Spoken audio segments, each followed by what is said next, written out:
Sup, Zander? Yo, hello. How's it going? Yo, it's going pretty well, I would say, yeah? Yeah. Alright, well, today marks the 1-year anniversary of your project, Murder Drone Strays. Yeah, it sure does, and it's kind of wild that we've reached this point.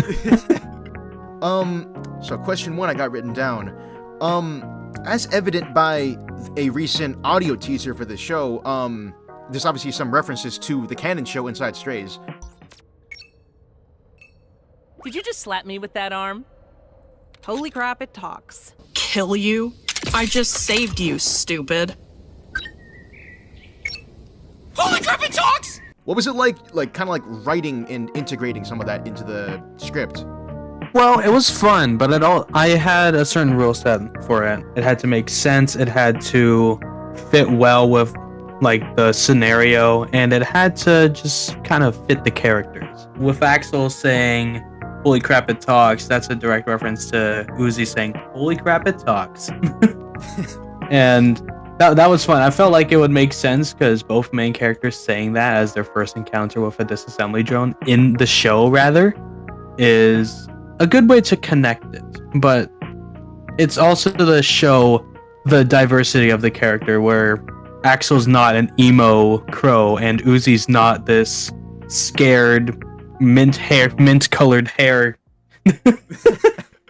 Yeah, So- it definitely draws some good connections to the main characters while keeping them unique.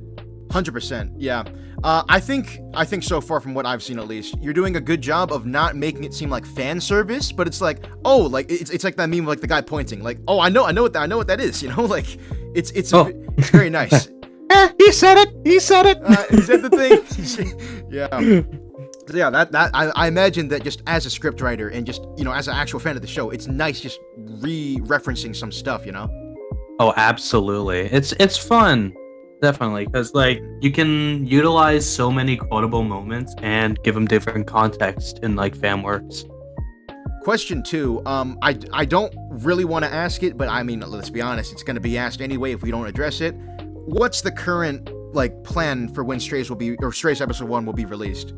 We're still thinking of 2025. There's still a lot of things that need to be done though, like IE modeling, environmental design, animation, all that good stuff.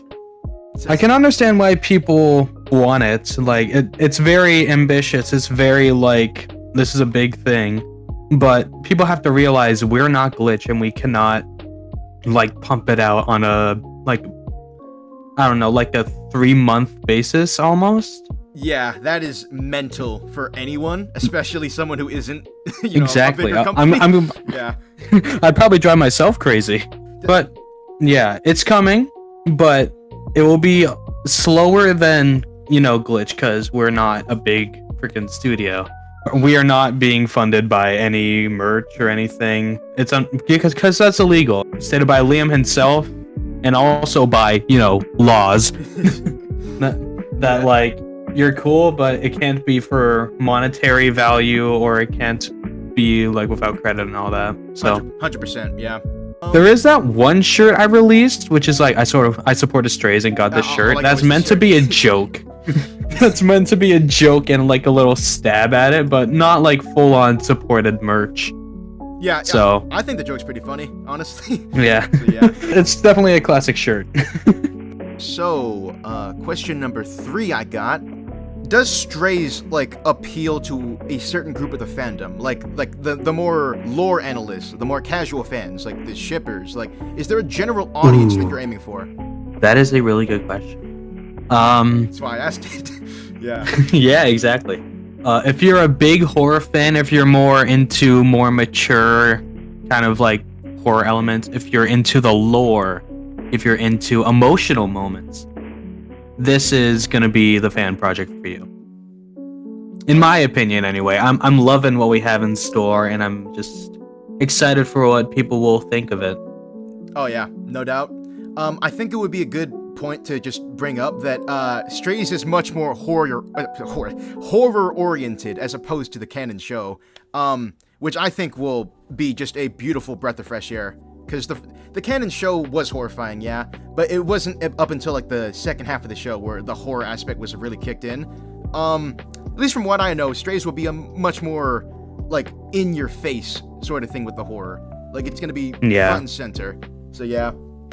It's gonna be definitely a central part of Strays. Like we can't do like horror comedy without all the horror. So we're gonna dial that knob up a little bit. Actually, a little bit. No, a lot. You're gonna get some psychological horror. You're gonna get some body, some freaking just a lot of different types of horror. Hopefully. Right. Okay. So question number 4 I got. Who is your favorite character to write? I have said this before many times, but it's definitely serial designation E, or Evelyn as she'll later go by. She's very interesting in the fact that she was like part of the Earth Massacre. No doubt she was. I'm pretty sure every single Disassembly drone was. But there's a certain side to her that you're gonna have to wait to see and find out about her. So and it's relating to the Earth Massacre. She's been fun, been amazing having Sizzle Poppers being the voice for E. She sounds phenomenal. She fits into the role so well. I'm glad to hear it. Kind of actually relating to that. What was it like just kind of forming your team and like, getting all your folks like ready for this ambitious ass project, Going into it, I know it had to be like, it can't be super strict, but it also can't be too lenient. But overall, I just wanted it to be like a family that we can just all like get together, enjoy what we're making, and just have a good time. But yeah, assembling the actual team itself, well, we had some bumpy roads. Yeah, I mean, not everything can't go smooth, but I would say, considering what I've seen, it's going pretty smooth in terms of just everything. Yeah, absolutely. Also, kind of relating to my relation to the thing I just related to. Okay, like kind of also tying into the thing that we just talked about. What was like the biggest hurdle like for the team and for just Strays in general? Biggest hurdle, I would say gathering animators and modelers, because people are gonna want to like have some sort of compensation, be it monetary or whatever. It was very hard to find people who were interested in it, who weren't like, they weren't like expecting it up front.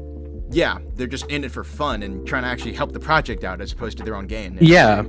Strays is a passion project. Oh yeah, and evidently, yeah, so, yeah. It's sort of a love letter to the fandom. Oh yeah, so. Yeah, it very much captures the essence of the show from just everything we've seen. So yeah, I think everyone's doing a fucking great job. Absolutely. Everything here is kind of connected. Okay.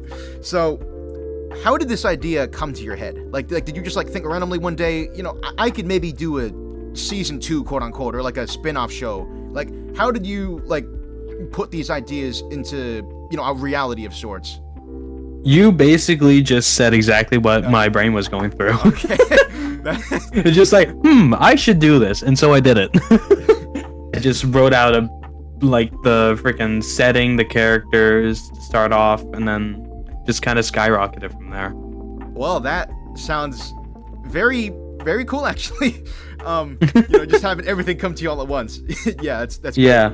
Okay. So, I think this is actually the last one I had written down. Shit. Nah, that's good. What is ultimately your goal with Strays? Like, what's the end game here, basically?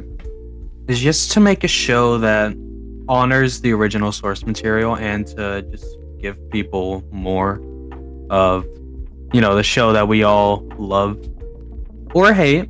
It could go either way.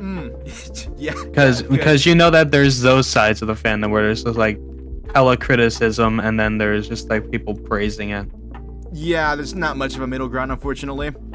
The last thing I want to do is make it seem like Strays is gonna fix like murder drones. That is not at all my goal, of course.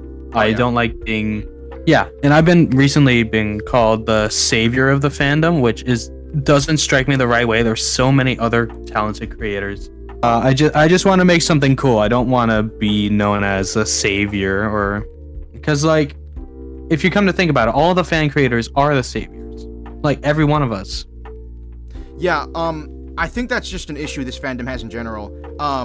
Yeah. Okay, like when Intermission first came out, big deal, right? Like 2 million views. The immediate first thing that people did was start, comparing it to the canon show in terms of writing and everything, and that's not good. Like fan projects, it's not. The emphasis is on fans. It's like you want the show to be better, yeah, but you don't want to, like just one up it. Like you want to elevate the source material, like you said, and just make it better without harming it in any way. Yeah, exactly. Like I said that in the previous interview about Intermission. Yeah, it's a fine line between you did good and then you did better than Liam. It's a very fine line. So, yeah, and people tend to cross that line a lot. Yeah, it's unfortunately not the end of the line. It is. Yeah. Okay. It's just don't worry about it. I'm worried about it. No. Okay. So, for kind of like the concluding thing, do you have anything you want to say, like maybe clear up misconceptions or give like, you're the director, you're the creator. You want to toss in any, consensus or like something from you? Just enjoy it when it comes out and don't think too hard about what's going to happen and what's all that, because that will drive you insane. Yeah. And just like let the show play out. You can make your theories. Don't attack each other with like your theories and like your ships and everything. I know the ships are going to be a big part of it, so don't do that, please. Yeah. We've already had situations where that's happened, and I'm just like, no. Oh, yeah, very not good. Not good. If it's possible, if we could avoid some of the more major issues that the canon show had with its fandom, with shipping and, all that nonsense, that would be very I would be preferable. happy. Yeah, I think we would all be much more happier and better off. Yeah, trust me. When nobody's fighting, when we're all at peace with each other, that's when everyone's the most happy. 100%. Yeah, no doubt. But there's always gonna be that one person who's gonna be like, no, I hate that. Go buckshot roulette yourself. Shit. No, I'm kidding. No, just enjoy the show. Yeah. Just enjoy the project and just have fun with it. Yeah. I think that's generally just a good rule of thumb. Just don't take it too seriously. It's a fan project and it's a fucking really good one, but just like don't overthink it. Thank you for your time, Zander. Anything you want to say last minute? It's been an honor to be interviewed by you again. Like honestly, you're such a cool guy. You're so fun to talk with, just hang out with. Shit, I did not see that coming. The glazing is real, but it's true. Hey, whoa. Okay. Nah, anyway. But no, you're awesome, dude. Thank you for having me on, and just thank you for celebrating Strays with me. Everyone watching right now, listen. Go to Zander's channel, okay? Go leave a like, go leave a sub. Just go support him, and you're supporting Strays, okay? We do all that. This project is going to be absolute cinema. Simple as that. All right, well, that's all you can really do. We can't get like financial funding for it unless it's coming out of my pockets, and I am broke. Yeah, but we'll find a way. We will find a way. Your support means the world. Okay. Bottom line. 100%. Yeah. Well, thank you all for watching, and peace out. Goodbye.